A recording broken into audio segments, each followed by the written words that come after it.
आदाब, सत श्री अकाल, अस्सलाम वालेकुम। मैं हूं मोहम्मद अहमद काज़मी, लेकर आया हूं आपका पसंदीदा कार्यक्रम ग्लोबल न्यूज़।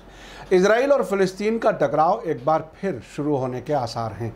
गाज़ा में मौजूद रेजिस्टेंस ग्रुप हमास ने इजरायली कब्ज़े वाले मजहबी शहर बैतुल मुक़द्दस, जिसे इजरायली जेरूसलम कहते हैं, के रहने वाले फ़िलिस्तीनियों से अपील की है कि मुसलमानों के क़िबला अव्वल मस्जिद अल अक़सा की हिफाजत के लिए वे पूरी तरह से तैयार रहें। कुद्स प्रेस वेबसाइट के मुताबिक इजरायली यहूदियों की तरफ से मस्जिद अल अक़सा पर आज 18 जुलाई को हमले के ऐलान के बाद फ़िलिस्तीन के रेजिस्टेंस ग्रुप हमास ने बैतुल मुक़द्दस में रहने वाले फ़िलिस्तीनी जवानों से हर हमले का मुकाबला करने के लिए तैयार रहने के लिए कहा है। कुद्स प्रेस वेबसाइट के मुताबिक हमास ने एक बयान जारी करके सभी फ़िलिस्तीनियों से अपील की है कि वे अब से लेकर अगले मंडे तक तैयार रहें और अरफे के दिन मस्जिद अल अक़सा की तरफ कूच करें।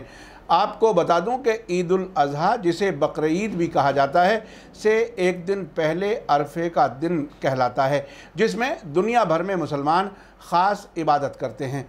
हमास के इस बयान में फ़िलिस्तीनी जवानों को कहा गया है कि तुम पूरी तरह से तैयार रहो ताकि गैर कानूनी कब्ज़ा करने वाले इजराइलियों को ये बात समझ में आ जाए कि हम मस्जिद अल अक़सा की ढाल हैं।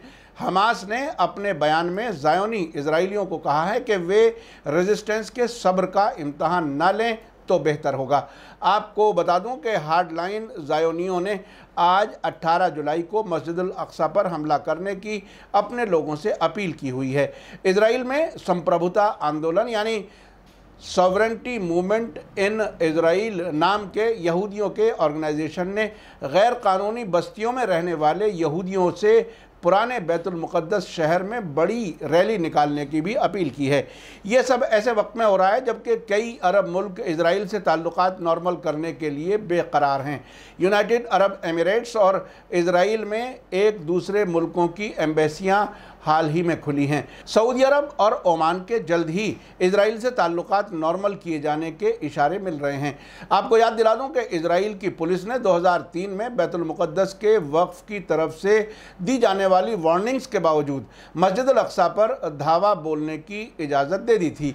हाल ही में अप्रैल में रमज़ान के आखिरी जुमा अलविदा को और लैलतुल क़द्र के मौके पर इजरायली सिक्योरिटी फोर्सेस ने नमाजियों पर मस्जिद अल अक़सा में हमले किए थे, जिसके कुछ ही दिन बाद जंग शुरू हो गई थी। हालिया जंग के दौरान इजरायली हमलों में बच्चों और औरतों समेत 256 फ़िलिस्तीनी मारे गए थे, जबकि इजराइल का कहना है कि उसके 13 लोग मारे गए थे। इजराइल ने गज़ा में बमबारी करके रिहायशी इमारतों को निशाना बनाया था, जबकि हमास और जिहाद इस्लामी की तरफ से 11 दिनों की जंग के दौरान तकरीबन 4,500 रॉकेट और मिसाइल इजराइल की तरफ मारे गए थे।